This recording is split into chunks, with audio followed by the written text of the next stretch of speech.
Hi friends, எல்லோரும் எப்படி இருக்கீங்க? சந்தோஷமாக இருப்பீங்கன்னு நம்புகிறேன்.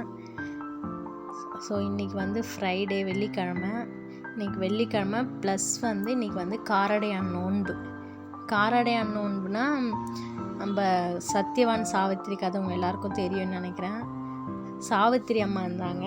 அவங்க வந்து காட்டுக்கு அவங்க ஹஸ்பண்டோடு போகும்போது மரம் வெட்டினாங்க. மரம் வெட்டும்போது மயங்கி அவர் விழுந்துட்டு அதுக்கடுத்து பார்த்தா அவர் இறந்துட்டோடனே அவங்களுக்கு வந்து என்ன பண்ணுறது தெரியல. சாதாரணமாக மரம் தானே வெட்ட வந்தோம், இப்போ போய் இந்த மாதிரி ஆயிட்டாரே அப்படின்னு சொல்லிட்டு நினச்சாங்க. அப்படி நினைக்கும்போது யம தர்மனே வந்து அவங்க கண்ணுக்கு தெரிஞ்சாங்களாம், சாவித்திரி கண்ணுக்கு. ஏன்னா சாவித்திரி வந்து ரொம்ப வந்து பத்தினியாக இருப்பாங்க. அதனால் வந்து அந்த காலத்தில் சொல்லுவாங்கள்ல, யாரெல்லாம் ரொம்ப பத்தினி மாதிரி இருக்காங்களோ அவங்களுக்கு அவங்க கண்ணுக்கு வந்து எல்லா கடவுள் தெரியும், அவங்க நினச்சதெல்லாம் நடக்கும் அப்படின்னு சொல்லிட்டு சொல்லுவாங்க. ஸோ அந்த மாதிரி தான் அவங்க கண்ணுக்கு வந்து தெரிஞ்சாங்களாம். தெரிஞ்சவொடனே ஏன் என் கணவரை வந்து இந்த மாதிரி பண்ணீங்க அப்படின்ட்டு யமன்கிட்டே சாவித்திரி தேவி கேட்டாங்க. அவனுடைய ஆயுள் முடிஞ்சிடுச்சு, அதனால தான் நான் வந்து அவனை கூட்டிகிட்டு வந்தேன் அப்படின்னு சொல்லிட்டு சொல்கிறாங்க. அப்போ முடிஞ்சிடுச்சின்னொடனே இல்லை, எனக்கு என் கணவர் வேணும் அப்படின்னு சொல்லிட்டு அவங்க கூடவே அம்மன் கூடவே இவங்க போயிட்டு அவங்களால பறந்து போகிற அளவுக்கு அவங்களுக்கு சக்தி இருந்துருக்குது. ஏன்னா அவங்க பத்தினியாக இருந்த வச்சு அவங்களுக்கு அந்த சக்தி இருந்துக்குது. ஸோ அப்போ வந்து ஏன் நீ என் கூடவே வர, அப்போ உனக்கு வந்து ஏதோ ஒரு அபூர்வ சக்தி இருக்குது, சரி உனக்கு என்ன வரம் வேணும்னு கேளு அப்படின்னு சொல்லிட்டு அவர் சொல்கிறாரு. சரி, எனக்கு வந்து என் கணவர் வேணும்னா உன் கணவரை தவிர வேறு என்ன வரம் வேணும் கேளு அப்படின்னு சொல்லவே இவங்க என்ன சொல்லியிருக்காங்க, எனக்கு வந்து 16 குழந்தைங்கள் வேணும் அப்படின்ட்டுறாங்க. சரி தந்தேன் அப்படின்ட்டாராம் யமன். அது கொஞ்ச நேரம் கழிச்சு தான் யோசிக்கிறாராம், குழந்தைங்க வேணும்னா ஹஸ்பண்ட் வேணும் இல்லையா அப்படின்ட்டு. இவங்க வந்து அறிவுபூர்வமாக யோசித்து, நீ ரொம்ப அறிவுபூர்வமாக கேள்வி கேட்டுட்ட அப்படின்னு சொல்லிட்டு சரி கொடுத்துட்டேன் அப்படின்னு சொல்லிட்டு அவங்களுக்கு அந்த எடுத்த உயிரை திருப்பி கொடுத்துட்டாங்க. அவ்வளோ சக்தி வாய்ந்த ஒரு பரிகாரம் தான் இந்த காரடையான் நோன்பு அப்படின்றது. அதுக்கு என்ன பண்ணனா, அவங்க இந்த மாதிரி அவங்க ஹஸ்பண்டையே திருப்பி எடுத்துகிட்டு வந்த வச்சு கௌரி தாய்க்கு நன்றி சொல்கிறாங்க. நன்றி சொல்கிற விதமாக அந்த காட்டிலே இருந்த காராமணி இருக்குது இல்லைங்களா, காராமணி எடுத்து உப்பு போட்டு அடை மாதிரி செஞ்சுட்டு அடுத்து வெல்லம் போட்டு அடை செஞ்சு காட்டிலே பறித்து அங்கேயே படையல் போடுறாங்க. படையல் போட்டு வெண்ணெய் இருக்குது அவங்கக்கிட்ட, அந்த வெண்ணெய் காராமணி அடை, அப்புறம் உப்பு அடை, அப்புறம் வந்து கார அடை, 2 அடையும் வெள்ளை அடை கார அடை அப்படின்னு சொல்லிட்டு 2 அடை ப்ளஸ் வந்து அந்த உருகாத வெண்ணெய் வைக்கணுமா. உருகாத வெண்ணெய் வச்சுட்டு இந்த வெண்ணெய் எப்படி உருகாமல் இருக்கோ அந்த மாதிரி நாங்களும் என் கணவரும் உருகாமல் இருக்கணும் அப்படின்னு சொல்லிட்டு தான் அந்த வச்சு படைக்கிறாங்க. வாழை இலையில் வச்சு படைத்தோடனே கௌரி நோன்பு மாதிரி அவங்களும் நம்ம மகாலட்சுமி பார்வதி தேவியும் அதே தான் சொல்லிவிட்டு இந்த மாதிரி உங்களுக்கு தீர்க்க சுமங்கலி யோகம் கொடுத்துட்றேன் அப்படின்னு கொடுத்துட்டாங்க. அந்த மாதிரி அந்த நாள் தான் என்னென்னா மாசி முடிஞ்சு பௌர்ணமி பிறக்கிற அந்த டைமு. இன்றைக்கி தான் அந்த நாள். இன்றைக்கி ஈவினிங் வந்து 5 மணிக்கு தான் வந்து மாசி முடிஞ்சு பௌர்ணமி வந்து ஸ்டார்ட் ஆகுது.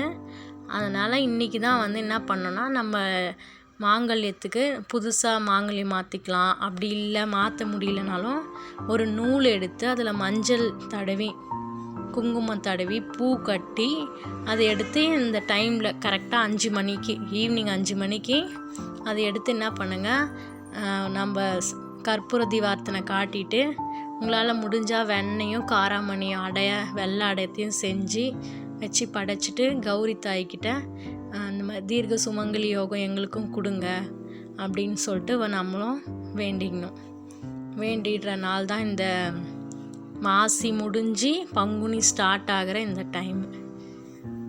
ஸோ அந்த டைமில் எல்லோரும் இந்த மாதிரி பண்ணுங்கள். நம்ம எப்படி கேதார கௌரி விரதமோ அந்த மாதிரி இந்த விரதமும் ரொம்ப நல்லதுன்னுவாங்க. ஆல்ரெடி நம்ம லேடிஸ்க்கு வந்து சித்திரை மாதம் வர மீனாட்சி திருக்கல்யாணத்துக்கு மாற்றிக்கலாம். ஒரு வாட்டி மாற்றணுமானாலும் நம்ம ஒரு மஞ்சள் கயிறு எடுத்து சும்மா கட்டிக்கலாம். அதுவும் அது பலன் தான், மாத்திர பலன் தான் வரும் நமக்கு. அடுத்து தீபாவளிக்கு நோன்பு இருந்து அப்பயும் மாற்றிக்கலாம். அதுக்கு அடுத்து ஆவணி மாதம் வரலட்சுமி நோன்புக்கும் நம்ம இது மாதிரி பண்ணிக்கலாம். அதுக்கு அடுத்தபடியாக வர்றது தான் இந்த காரடையான் நோன்புன்னு சொல்லிட்டு சொல்லுவாங்க. ஸோ இதில் எல்லாத்துலேயுமே நம்ம வந்து நமக்கு தேவையானது மாற்றிக்கலாம், இல்லையா ஒரு நூல் எடுத்து அழகாக இந்த மாதிரியும் பண்ணிக்கலாம் நம்ம. ஸோ இன்றைக்கி வந்து ஃப்ரைடே பௌர்ணமியும் வேறு இருக்குது இன்றைக்கி. அதனால் பௌர்ணமியும் சேர்ந்து இருக்கிற இந்த டைமில் நம்ம வாசக்காலுக்கு நான் பூஜை பண்ணியிருந்தேன். இன்றைக்கி பூஜை பண்ணால் ரொம்ப நல்லதுன்னு சொல்லிட்டு சொல்லுவாங்க இன்றைக்கி. அதனால் இந்த மாதிரி மஞ்சள் குங்குமம் தடவி காலையில் நிலைவாசலுக்கு ஜவ்வாது பன்னீர் எல்லாம் தடவி விட்டு தீபம் ஏற்றி வச்சுருந்தேன். ஸோ ஈவினிங் தான் நம்ம பண்ண போகிறோம் காரடையான் நோன்பு. அதனால் காலையில் வாசக்கால் பூஜை பண்ணிடலாம் அப்படின்னு சொல்லிட்டு இந்த வாசக்கால் பூஜை பண்ணேன். உங்களுக்கு மந்த்லி ஒன்ஸு எப்போயாவது கூட இந்த மாதிரி சொல்லிட்டு பண்ணலாம் நீங்கள். இது மாடி மேலே இருக்கிற ரூம், இது கீழே நாங்கள் இருக்கோம். இது மாடி மேலே இருக்கிற ரூம். ஃபஸ்ட்டு இருந்தவங்க காலி பண்ணிட்டு போயிட்டாங்க. அதனால் இப்போ வந்து காலியாக இருக்க வச்சு சரி மேலேயும் நம்ம போய் நிலைவாசல் பூஜை பண்ணலாம் அப்படின்ட்டு தான் நான் இந்த பூஜை பண்ணுறேன். ஸோ சேனலை ஃபஸ்ட் டைம் பார்க்குறீங்கன்னா சப்ஸ்கிரைப் பண்ணிவிட்டு பாருங்கள்.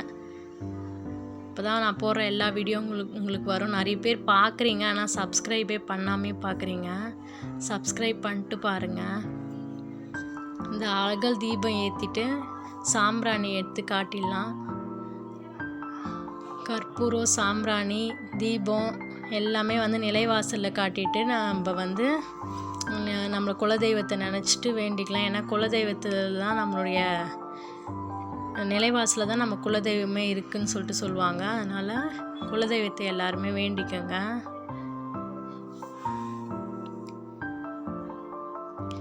அவ்வளோதான் ஃப்ரெண்ட்ஸ், இதுதான் நான் காலையிலேருந்து பண்ண வேலை. ஈவினிங் தான் வந்து காரடையான் நோன்பு பண்ணலான்னு சொல்லிட்டு இருக்கிறேன்.